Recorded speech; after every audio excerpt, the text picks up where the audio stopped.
jóvenes, buenas noches. Vamos a empezar la clase.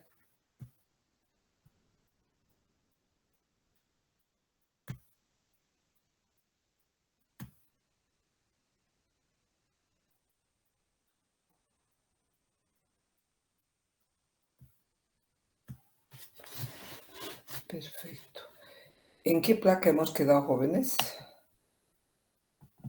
De semiología renal. Hola. Hola.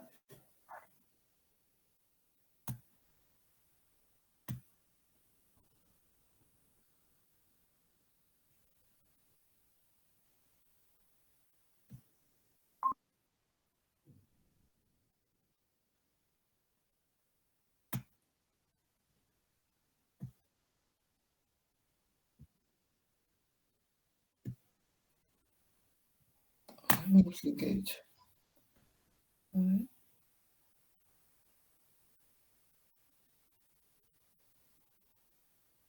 Jóvenes, buenas noches. Buenas noches, doctora. Buenas tardes, doctora. Buenas tardes. Perdón, buenas tardes. Creo que está retumbando, ¿verdad? Sí, doctora. A ver, ¿qué se están varias abiertas? Voy a volver a entrar, jóvenes. Cierro y entro ya.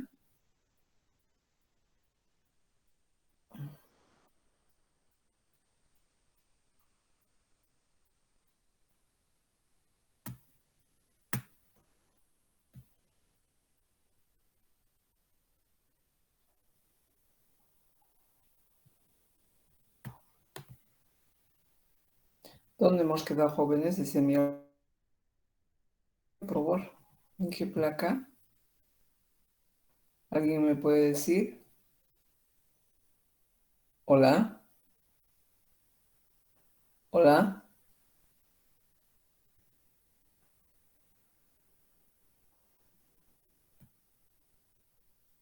Hola, jóvenes, ¿me están escuchando?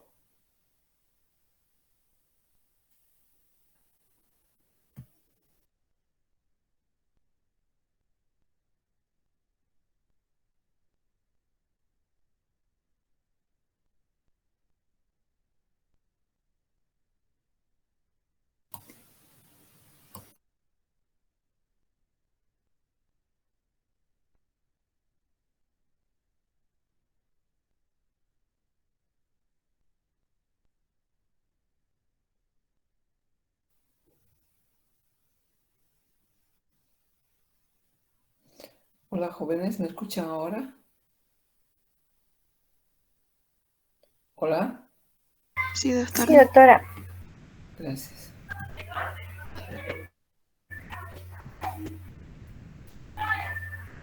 ¿Me pueden decir en qué placa hemos quedado, por favor? De semiología.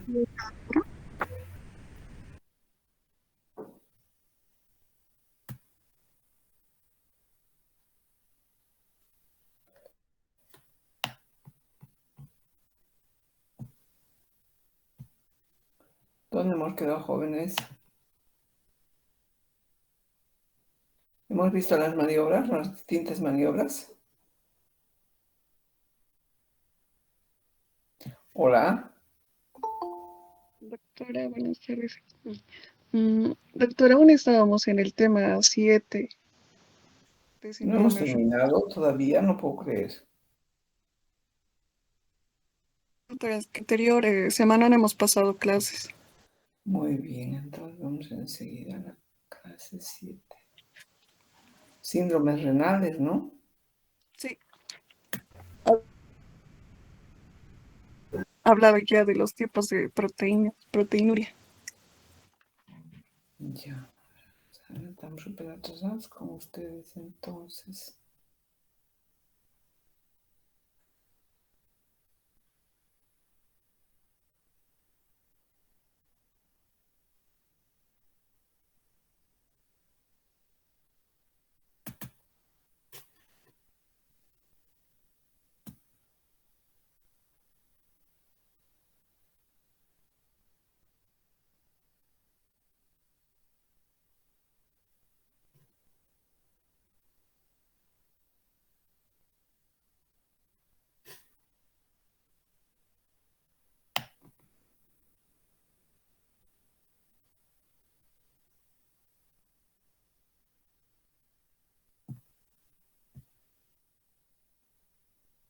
hemos terminado, ¿no? Los tipos de proteína, de proteinuria.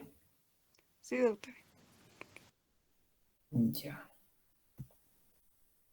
Mecanismo renal tóxico, ¿no? No. Bueno, entonces diremos algo sobre el mecanismo de injuria renal tóxica o tóxico y empezamos diciendo que es importante tomar en cuenta porque la injuria renal aguda puede, si no se trata adecuada y oportunamente, puede dejar una secuela y evolucionar a la enfermedad renal crónica y posteriormente a la terminal. Tomar en cuenta siempre, ¿no es cierto?, las drogas nefrotóxicas, que son endógenas y exógenas. Endógenas como la mioglobinuria, hemoglobinuria y la hiperuricosuria. Dentro de los exógenos tenemos los antibióticos, como los aminoglucósidos fundamentalmente y las sulfas. Los aminoglucósidos, ¿por qué? Reitero, y dentro de estas la gentamicina y luego le sigue la micacina. La tobramacina es más tóxica, porque los aminoglucósidos pueden producir una injuria renal aguda después de haber terminado un tratamiento, lo que quiere decir que se puede presentar después de 10 días de haber completado un tratamiento X, ya sea quirúrgico o infección urinaria. Pero además, ¿por qué está enmascarada? Porque tiene una diuresis normal. Por lo tanto, no se dan cuenta los pacientes ni los médicos que estaría el paciente haciendo una injuria renal aguda. Es muy importante aquello. Y las sulfas también tomarlas en cuenta porque pueden producir alteraciones intersticiales. Dentro de los agentes físicos, las radiaciones, los metales pesados como el mercurio, el cisplatino y la anfoteresina C, tomarlas también muy en cuenta. La lesión renal es facilitada por la gran vascularización renal. No se olviden que los riñones son puros vasos, prácticamente un 95%. Porque existe además una alteración del metabolismo, existe alteración de los fosfolipídicos de las membranas celulares, alteración del calcio intracelular, formación de radicales libres, hay acumulación de sustancias nocivas en los lisosomas y hay pérdida de la integridad de la estructura de la membrana plasmática. Todas estas alteraciones se presentan dentro del mecanismo renal aguda. Los mecanismos no existe en una presrenal un daño estructural, es netamente hemodinámico, por lo tanto es potencialmente reversible. Aumentan los azoados porque existe una disminución del flujo sanguíneo renal y la misma se corrige con expansión. No es lo mismo con la necrosis tubular aguda, que se abrevia de esta manera, NTA, donde sí existe un daño estructural. Esta no se va a corregir con una expansión de líquidos, con un aumento del volumen extracelular. Aquí entra en funcionamiento la autorregulación para mantener el filtrado glomerular, la cual va a disminuir el tono vascular a nivel de la arteriola aferente. Por favor, fíjense las abreviaciones que les estoy poniendo y lo que estoy aclarando, porque en los exámenes yo suelo poner abreviaciones porque les estoy aclarando, jóvenes. Disminuye entonces el tono vascular de la arteriola aferente, que está el mecanismo ligado al balance glomérulo-tubular por la menor llegada de concentración de sodio a nivel de la mácula densa, la misma que va a determinar un aumento del tono vascular a nivel de la arteriola eferente por acción de la angiotensina 2, la misma que va a ser liberada a nivel local. Los mecanismos de injuria renal infecciosos, tomar en cuenta siempre que las infecciones del parénquima renal y del tracto urinario van a estar dadas sobre todo por el mecanismo más frecuente en la vía de diseminación, que es el ascendente, y más raramente va a ser el hematógeno, sobre todo para el estáfilo. Es esencial tomar en cuenta la herencia bacteriana al urotelio por sus fimbrias y su reproducción rápida.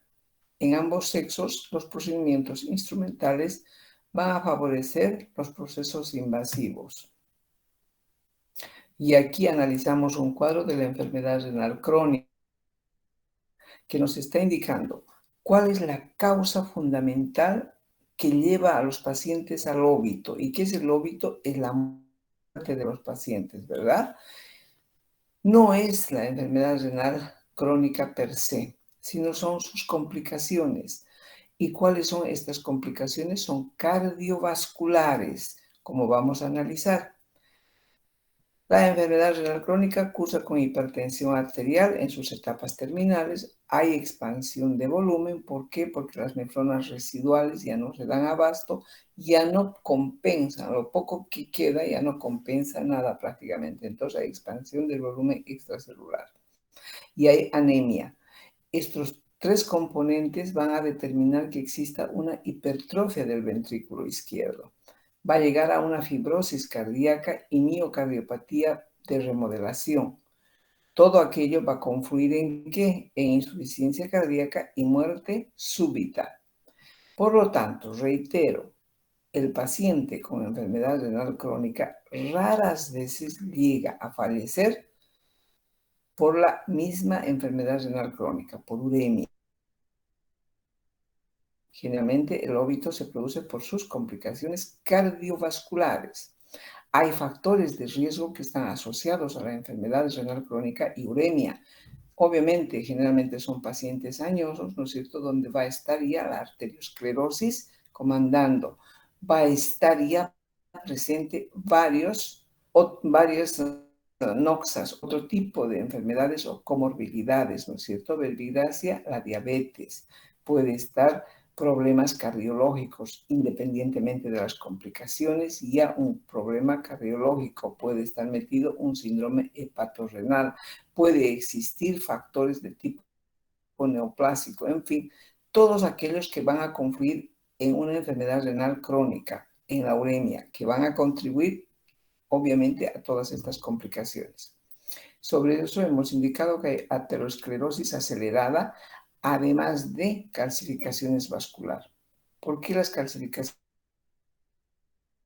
Hemos explicado en fisiología que cuando existe una enfermedad renal crónica existe una alteración fosfocálcica del metabolismo fosfocálcico. Se presenta la osteodistrofia del enfermo renal. Por lo tanto, esta va a determinar calcificaciones en tejidos blandos. Y uno de los blandos, obviamente, es la musculatura vascular. Todo esto va a llevar a la isquemia coronaria, a las vasculares periféricas. Por lo tanto, van a contribuir a la complicación que lleva al óbito. Independientemente si el paciente es diabético, además, va a tener accidentes cerebrales vasculares y muchas veces estos pacientes además llegan a ser amputados por la necrosis y por la isquemia del pie diabético. Muy bien. ¿Cómo vamos a diferenciar un fracaso renal agudo de una enfermedad renal crónica? Hemos indicado reiteradas veces que la enfermedad renal crónica es silenciosa en un 95%. Por lo tanto, ¿de qué se vale el médico cuando el paciente llega al consultorio? De los pocos datos que uno puede recabar del paciente y de la inspección semiológica. Es decir, ¿qué le trajo al paciente a la consulta? Serán las náuseas, el vómito, la disnea. ¿Por qué? Porque el paciente va a estar anémico. El paciente va a estar desnutrido, el paciente va a estar hipertenso. Entonces va a presentar toda esa sinología que el paciente no lo refiere. ¿Por qué no lo refiere? Porque como se ha ido se ha ido desarrollando lenta y progresivamente en ese organismo, el paciente prácticamente ya no lo nota. Es como si fuera parte de su vida cotidiana, por lo tanto, viene al consultorio. Es el médico el que empezar a sacar aquello. ¿Desde cuándo se vio pálido, por ejemplo? Hace meses, dice, o hace años. ¿Desde cuándo se cansa usted al caminar o al subir las gradas? Igualmente, dice, no, poco a poco y poco a poco. Está hablando de qué? De la anemia, fundamentalmente de la anemia, la cual se desarrolla en el paciente con enfermedad renal crónica por falta de la eritropoyetina. Usted tendrá náuseas y vómitos por el factor urémico, que también se ha ido desarrollando lentamente.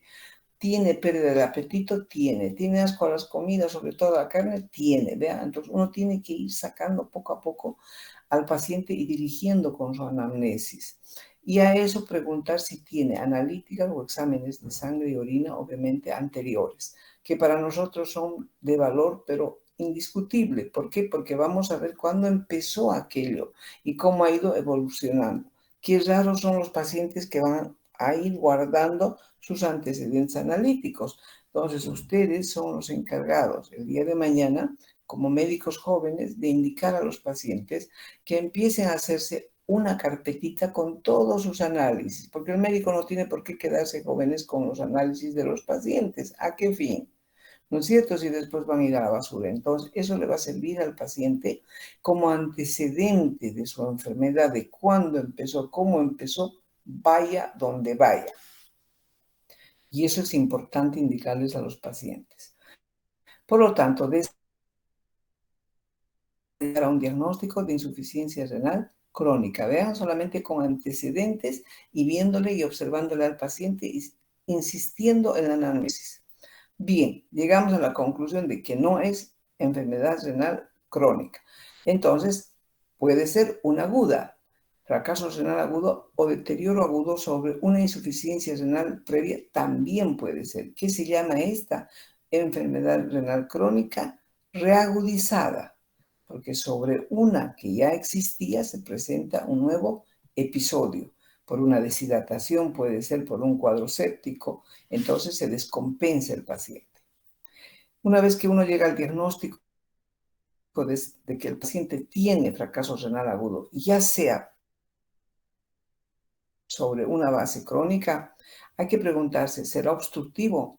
Para esto, obviamente, la semiología nos va a ayudar para ver si descartar, por ejemplo, si hubiera un globo vesical, por un lado, por otro lado, si habrá por ahí una piedrita que está obstruyendo algo o una necrosis papilar, etcétera, etcétera, y nos vamos a valer de exámenes complementarios, de la ecografía, vean, del globo vesical y de las manifestaciones clínicas del paciente que nos van a decir, por ejemplo, nos van a referir que el paciente no puede orinar o que está orinando gota a gota y que ha notado que su abdomen se le está hinchando, que tiene dolor en la parte del hipogastrio, nos indica. Entonces, todo eso nos va a orientar a un proceso obstructivo.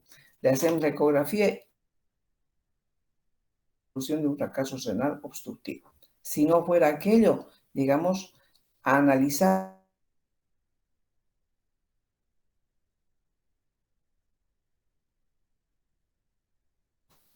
o será una NTA.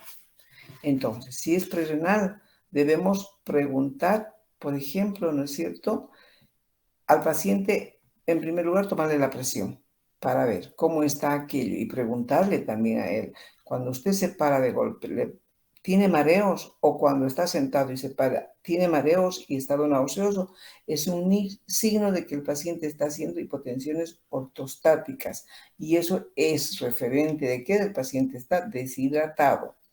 Preguntar si ha tenido, por ejemplo, vómitos, si ha tenido diarreas o sangrados, auscultarle o preguntarle, además de auscultarle, preguntarle si tiene problemas cardiológicos, pensando en una enfermedad renal, en una enfermedad cardíaca congestiva, que por bajo débito va a llevar a una falla renal aguda. O revisarle al paciente si tiene líquido acumulado en el tercer espacio, si hay ascitis, si hay derrame pleural o si hay una pericarditis. Entonces, una vez que uno hace todo este diagnóstico, todo este interrogatorio, y si es positivo, pues llega a la conclusión de que es un fracaso renal agudo prerrenal. Si aquello no fuera así, entonces uno va a investigar el fracaso renal agudo o NTA, parenquimatoso. Para esto, ¿qué debemos averiguar? Debemos averiguar si previamente él no tuvo un episodio de un problema renal 10 días o 15 días antes, si no fue atendido. Es la forma de investigar, porque si usted le dice, ¿usted tuvo un problema de insuficiencia renal aguda prerrenal? No, por favor, no. Entonces, preguntar, ¿usted hace 10 días o 15 días no tuvo diarreas, no tuvo vómitos, pérdida sanguínea, no fue atendido ya por algún médico? Entonces le dirá, sí, ya me han estado viendo, pero hasta ahora sigo igual. ¿Qué tiempo pasó? Llegó al mes, entonces ya estamos ya no en una presrenal, estamos en una parenquimatosa de tipo isquémico. Vean, si no ha sucedido aquello, ¿qué debemos investigar? Los nefrotóxicos. Y los nefrotóxicos tienen que investigarse los endógenos y los exógenos que acabamos de ver. Entonces, esa es la forma más o menos de hacer un diagnóstico presuntivo en consultorio, jóvenes, porque esto se tiene que hacer en la consulta médica. Ir descartando por el interrogatorio, por lo que el paciente refiere, por lo que trae, etcétera, etcétera, ir al descarte. Y de esa manera se llega a un diagnóstico. Muy bien. También la orientación es muy importante, clínica y diagnóstica. Es lo que les decía anteriormente, ¿no es cierto? Pero además tomar en cuenta todos estos datos clínicos. Por ejemplo, si el paciente viene con dolor al orinar, ¿no es cierto? Y dice, además mi orina es como chicha, así. Ellos refieren de esa manera. Ya tiene que pensar uno en que puede estar con piuria el paciente. Nos está orientando a la disuria y la piuria a que probablemente el paciente tenga una infección urinaria o una neoplasia vesical que se puede haber abscedado. Luego, si el paciente refiere infecciones respiratorias o digestivas recientes, debemos pensar, y además estamos pensando en una nefropatía por IgA o en una glomerulonefritis posinfecciosa. Hay que ir relacionando la parte clínica con la diagnóstica probable. Fracaso renal agudo ya hemos investigado hace rato, igualmente está ahí la nefropatía por IgA, la nefropatía lúpica, los pacientes anticoagulados, todos estos pacientes nos deben hacer pensar en un fracaso renal agudo. ¿Qué de los antecedentes patológicos? Por supuesto que hay importancia de los antecedentes patológicos. Por ejemplo, la enfermedad de Alport es una enfermedad que, si bien es cierto, transmiten las mujeres, padecen los varones. La enfermedad de Fabry. Entonces, ¿cómo vamos a averiguar aquello? Es decir, si alguna vez sus familiares, su madre, por ejemplo, tuvo algún problema. No. ¿Tiene hermanos o tiene su padre alguna vez tuvo algún problema o no con sangre? Y de ahí uno va sacando los antecedentes para relacionarlos con la clínica. Si viene el paciente con un dolor lumbar que es irradiado y es el dolor exquisito, muy intenso, hay que pensar en un cólico renal. Si no es un dolor intenso, como se dice así, de exquisito, porque es agudo, que el paciente no se puede ni sentar ni echar, parece un león enjaulado en el consultorio jóvenes, camina de acá para allá, ya uno debe suponer que es un dolor de tipo cólico. Es lo mismo que ustedes han debido ver en gastroenterología, ¿no es cierto? Un dolor típico, así el paciente entra agarrándose el abdomen, ¿no es cierto? Y agachado en cinturón, pero es casi patognomónico de ¿qué? De una pancreatitis. Es lo mismo el cólico renal. De esa manera tipificamos. Ahora, si solamente es un dolor lumbar irradiado, debemos pensar en una litiasis, probablemente, ¿no es cierto? O en una obstrucción por coágulos, sobre todo si el paciente es diabético, si el paciente tiene problemas de ¿qué? De una valvulopatía, si el paciente tiene problemas de ¿qué? Procesos varicosos vasculares. Entonces uno tiene que pensar en que está prácticamente disparando ¿qué cosa? Los coágulos. O si tiene una prótesis, por ejemplo, a nivel cardíaco.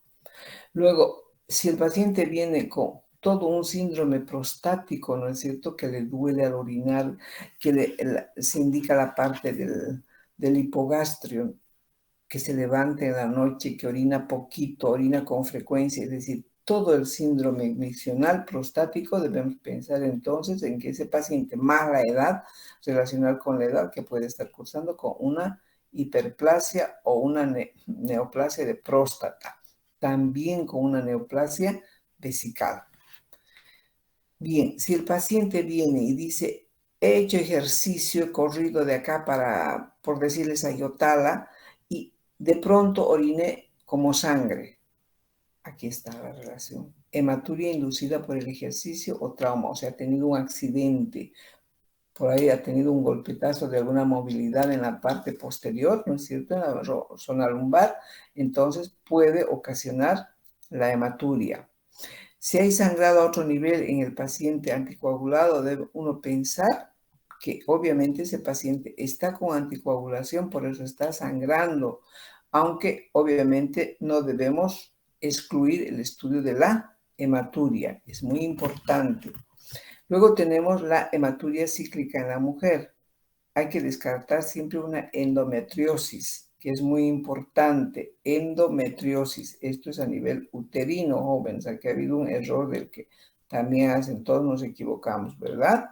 Bien, empleo de fármacos. Entonces, el antecedente clínico que el paciente, que el médico saca con su habilidad que uno debe tener, jóvenes, ¿no es cierto? ¿Usted le duele? ¿Qué me duele? Ay, me duele mi articulación, me duele mi dedo gordo, o me duele mi cabello, lo que sea, le duele. Ay, ¿y usted toma habitualmente analgésicos? Siempre tomo, porque no tolero, tengo un poquito de dolor de cabeza, me han dicho que tengo migraña, y bueno, entonces ese antecedente, ¿cómo nos sirve a nosotros, jóvenes? Porque sabemos que está ahí los nefrotóxicos. Es muy importante, jóvenes, ¿ya? Y de esa manera, vean, se va haciendo igual la comparación de los datos clínicos con la orientación diagnóstica. Uno se tiene que valer de todo, jóvenes, cuando los pacientes vienen a la consulta. Bien, por eso es importante realizar una buena historia clínica. En las enfermedades metabólicas es importante tomar en cuenta siempre la diabetes mellitus, que hoy por hoy está comandando en las patologías a nivel mundial. Se ha convertido en una endemia. Luego tenemos enfermedades quísticas renales, hereditarias autosómicas, tomarlas en cuenta, la amiloidosis, la enfermedad de Alport, el mieloma. Bien. Si nosotros hablamos algo de neoplasias en el riñón, es muy importante porque el riñón puede tener neoplasias o puede tener también metástasis a distancia, ¿no es cierto?, de otros órganos. Por ejemplo, de las neoplasias linfohematopoyéticas. ¿Y cómo se va a desarrollar el problema renal? Sobre todo las glomerulopatías son de origen inmunológico por antígenos tumorales. Luego hay que pensar en la nefropatía calcémica o hiperuricémica, en la amiloidosis por depósitos de fibrillas de amiloide y en el mieloma por depósito de cadenas livianas o de inmunoglobulinas. Muy bien, y con eso hemos terminado, jóvenes, el tema 7. Pasaremos rápidamente al tema 8, semiología renal. Y bueno, ya hemos adelantado y siempre les voy repitiendo, jóvenes, que es muy importante realizar la historia clínica. Y dentro de la historia clínica, obviamente, uno tiene que ir recabando todos los datos que nos puedan dar los pacientes. Si no nos dan, debemos hacer un interrogatorio dirigido.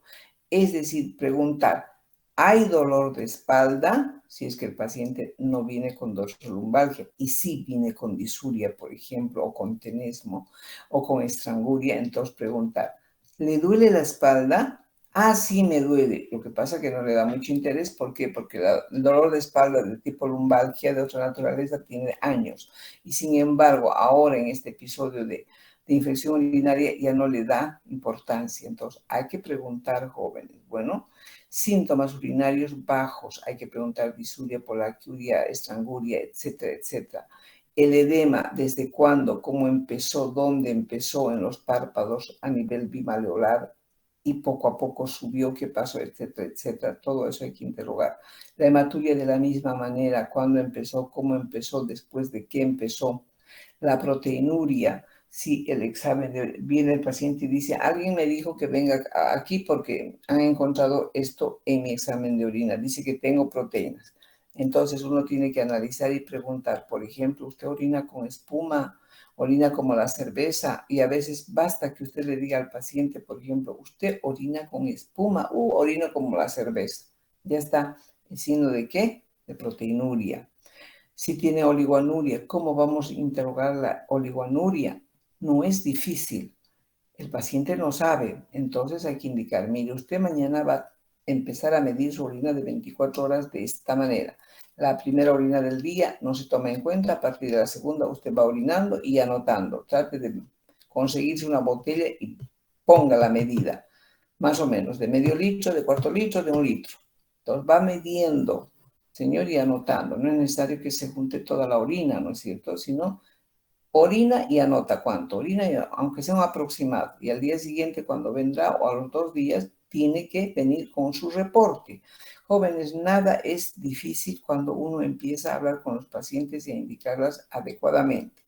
Igualmente la poliuria, ¿no es cierto? Para averiguar, orina mucho, cuánto, no sé, pero orina, mide usted.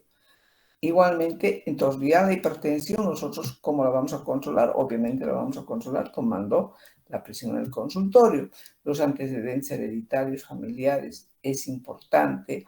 La exposición a la administración y gestión de drogas, lo reiteramos, muy importante. Las enfermedades metabólicas, la diabetes, la gota, o sea, hiperglicemia, ¿no es cierto? Si tiene problemas hepáticos, si el paciente ha sido un bebedor constitucionario y hay que pensar en una cirrosis, por ahí está ya con algo de ascitis y por ahí tiene ya edema en los miembros inferiores, hay que pensar en un síndrome hepatorrenal.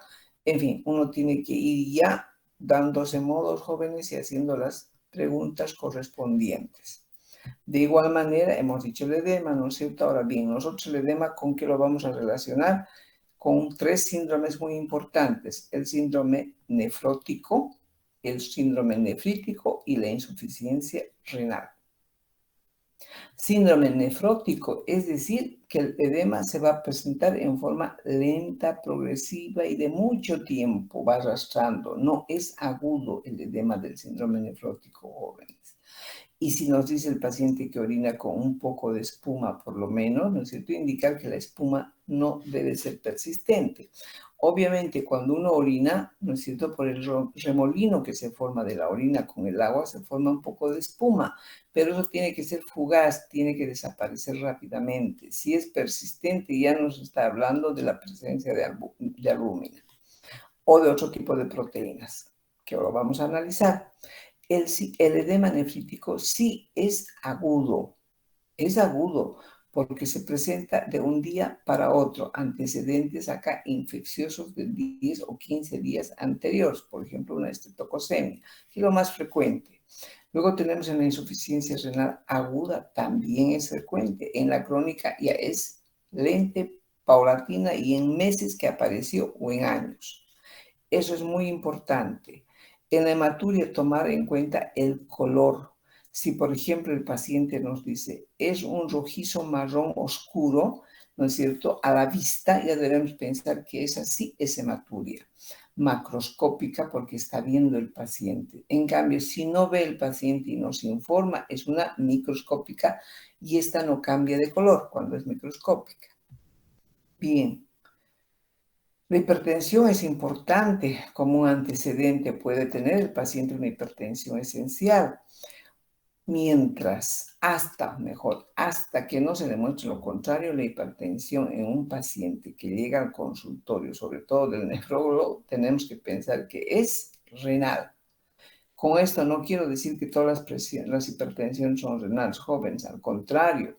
95% de todas las hipertensiones son de tipo esencial y solo un 5% son secundarias. Y dentro de esas secundarias, jóvenes, está la renal en un mínimo porcentaje, en un 5%, porque en el otro por ciento están de otra naturaleza, sobre todo las endocrinológicas. Ahora bien, y las vasculares, per se, cardiovasculares. Pero ahora, dentro de ese 5% jóvenes tenemos 2 tipos de hipertensiones desde el punto de vista renal, la parenquimatosa, ¿no es cierto?, o nefrógena, y la renovascular.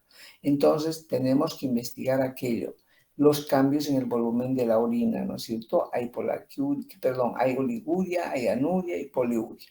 Las características de la micción igualmente son muy importantes para ver el chorro miccional, por ejemplo, en personas de edad avanzada. Bien. Luego tenemos el edema que ya hemos hablado, ¿no es cierto?, de instalación rápida y súbita.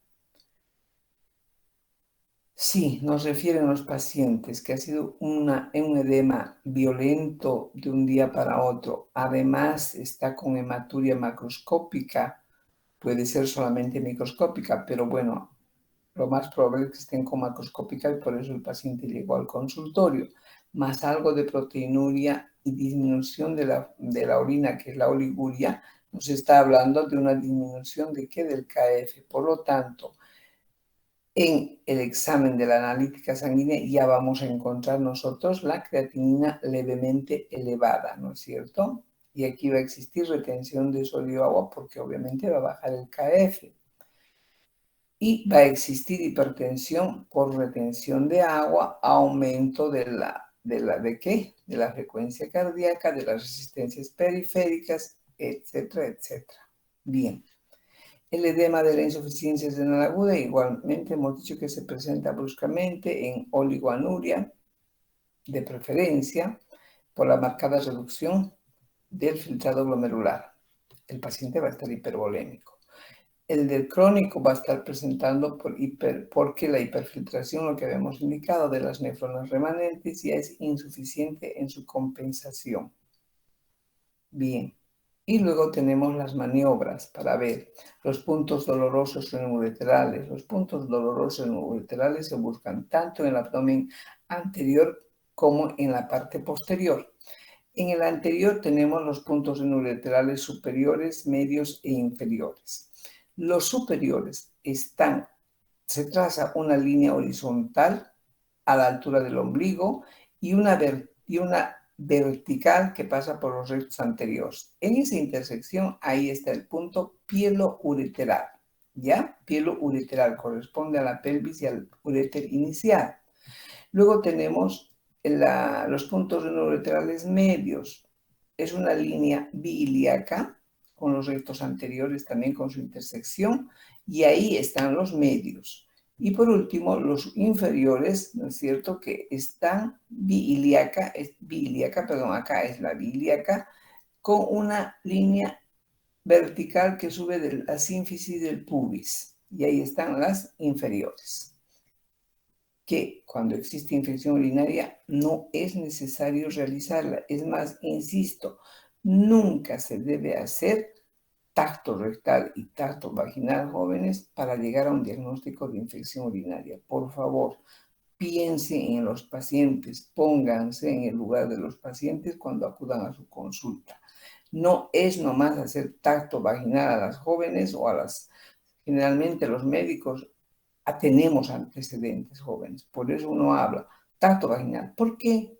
No tiene sentido, ese médico es un estúpido, porque para hacer un diagnóstico de infección urinaria no se necesita hacer tacto vaginal, jóvenes, ni tacto rectal. Tenemos la clínica que está gritando más los puntos ureterales. Luego tenemos la puñopercusión posterior, que es a nivel del ángulo costovertebral. Se forma un ángulo y ahí se hace la puñopercusión, de preferencia uno solo. Y el paciente obviamente va a referir dolor, sobre todo en casos de pielonefritis aguda. Luego tenemos las maniobras. Sobre todo les voy a hablar de 3 maniobras, que son las más frecuentes, las que uno realiza. La maniobra de Guyon. La maniobra de Guyon, como está acá, es una palpación profunda y es la maniobra más difundida y la que más se realiza en la consulta, porque tiene un valor muy importante, nos refiere mucho. El paciente va a estar en el cúbito dorsal, con los miembros semiflexionadas y las rodillas, ¿no es cierto?, un poco abiertas. El examinador va a colocar, o el médico se coloca al lado del riñón que está examinando, que el paciente refiere que le duele, ¿no es cierto? Entonces va a hacer la mano izquierda o la pasiva, va a meter a la parte posterior y luego la mano activa, que es la derecha, va a buscar con los dedos, con los 3 dedos medios, va a ir palpando para tratar de ubicar el dolor que siente el paciente y si es muy delgado se puede llegar a palpar el riñón, pero si no, generalmente tampoco se lo palpa. Es muy importante la maniobra de Guyon, es la más útil, diría yo. Luego tenemos la maniobra de Israel. Para esta, el paciente debe recostarse en decúbito lateral contrario al riñón a observarse. Entonces el examinador se va a colocar en la parte posterior al paciente y la mano del paciente debe colocarse debajo, ¿no es cierto?, de la cabeza y el brazo contrario va a estar colgando. Perdón, la mano del paciente debe colocarse debajo de la cabeza y el otro brazo contrario se va a caer. directamente va a dejar caer en forma pasiva.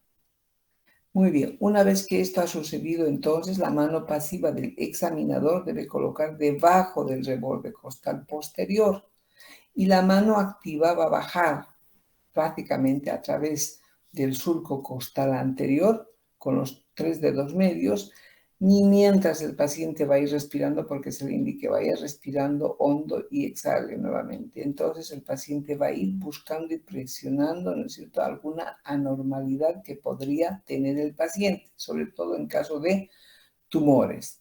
Y luego tenemos, por ejemplo, la maniobra del peloteo, que el paciente también va a estar en el cúbito dorsal y el médico se debe colocar al lado contrario al riñón a explorarse.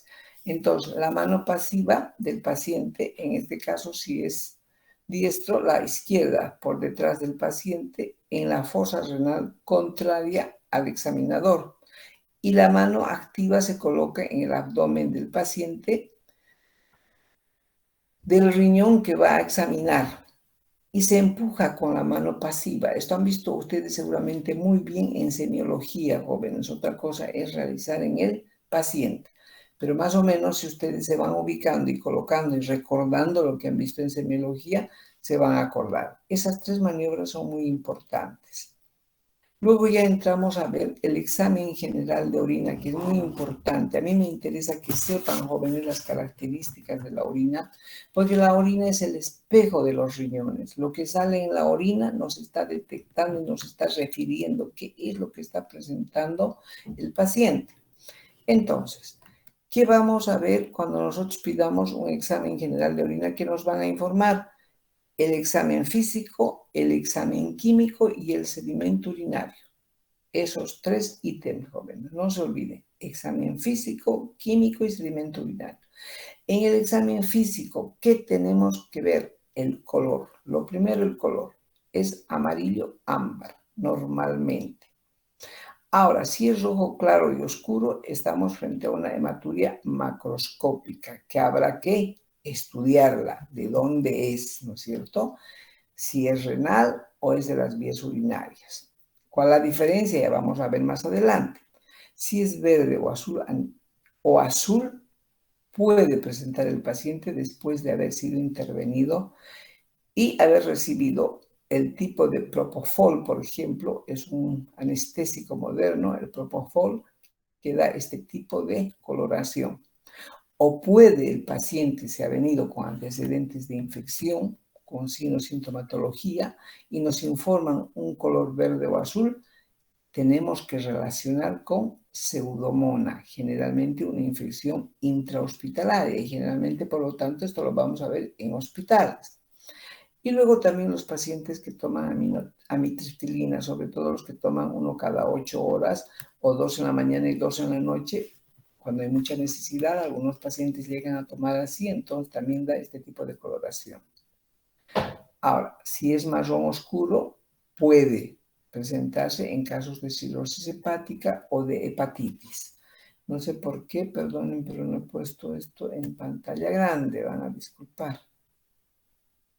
Nadie me ha hecho notar, vean. Entonces, estos son los colores, diferentes colores que puede presentar la orina, desde marrón oscuro, muchas veces negro, verde en diferentes tonalidades, rojo en diferentes tonalidades, rosado más claro, también medio naranja, vean, hasta llegar a la coloración de amarillo ámbar.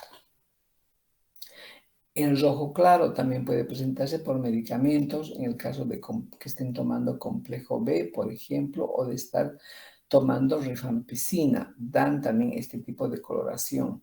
Cuando no se olviden, si seguimos hablando del rojo, por ejemplo, relacionado con la alimentación, la remolacha es uno de los alimentos que sí va a dar una coloración roja. Luego, si es naranja intenso, hay que pensar en que preguntar al paciente si no está tomando, por ejemplo, vitamina C, que es lo que más tiñe el color de ese naranja intenso. Ahora, si el paciente viene y dice mi orina es blanca, ¿en qué debemos pensar? En una infección por hongos o también las infecciones de transmisión sexual suelen dar este tipo de coloración blanca. Es muy diferente decir una coloración blanca, es decir, incoloro prácticamente sería lo más adecuado, a decir, por ejemplo, que es una coloración de tipo lechosa, piuria, ¿no es cierto? Color claro generalmente es en la diabetes y en la enfermedad renal crónica. Ahora bien, ¿qué otra característica nos interesa en el examen físico? El olor. Ya hemos visto el color. El olor tiene que ser sui generis, es un olor especial de la orina, ¿verdad? Será fétido, tiene mal olor, dicen los pacientes. Perfecto, es fétido, ya debemos pensar en infecciones urinarias. Alguna alimentación también puede producir, sobre todo las verduras, pueden producir alguna alteración en el olor, pero no es tan penetrante que los pacientes a veces me lo toman en cuenta. Y también puede ser por medicamentos. También el complejo B da un olor bastante penetrante. Luego tenemos entonces el color, el olor, el aspecto. ¿Cómo debe ser el aspecto de la orina? Tiene que ser límpido, como hemos visto, ¿no es cierto? Aquí se ve todavía, es transparente, amarillo ámbar. Si es opalescente, como en este caso es opalescente, aquí no está límpido, transparente, no es. Si es opalescente, debemos pensar ya en que estamos frente a una infección urinaria. Luego, otro dato que nos da el físico es el pH. El pH sabemos que es bastante amplio en la orina, es de 4,5 a 8. La densidad, que es muy importante, que va de 1.015 a 1.032 jóvenes. Por favor, no digan nunca 1000, porque no es 1000, es 1 punto. Está en relación al punto bioscópico del agua, que es 1. Bien, ¿qué nos interesa? Además, perdonen, aquí he olvidado un dato importante, es la espuma. La espuma que debe ser fugaz, persistente, nos habla de proteinuria. El examen químico, por ejemplo, ¿qué datos nos informa? Si tiene glucosuria, por ejemplo, si hay glucosa, debe ser negativo. Si es positivo, nos está hablando de glucosuria. La proteína negativa, si es positivo, proteinuria. La hemoglobina negativo, si es positivo, debemos pensar en todos los elementos que tienen el grupo M. Por ejemplo, la mioglobinuria y la hemoglobinuria. Luego tenemos la bilirrubina, que no debe existir, negativo también. Si es presente, debemos pensar en problemas hepáticos fundamentalmente. El urobilinógeno está presente para dar la coloración a la orina. Las cetonas deben ser negativas. ¿Presente en qué casos? En problemas metabólicos, sobre todo en cetoacidosis. Luego, ¿cuál es el otro elemento que nos informa el examen general de orina? Es el sedimento urinario. Normalmente hay algunas células epiteliales. ¿Qué son las células epiteliales? Son los moldes tubulares. Son moldes tubulares.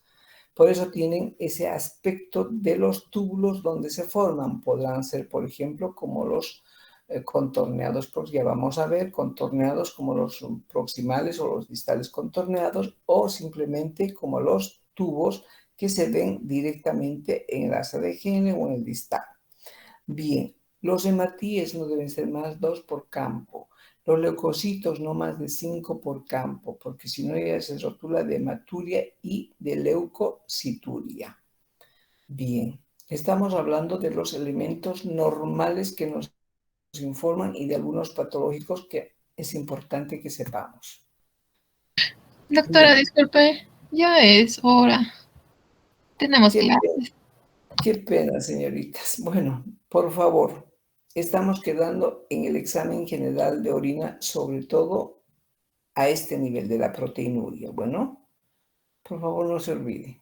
Hasta la próxima clase, jóvenes. Que les vaya bien. Cuídense. Gracias, doctora. Hasta luego. Adiós.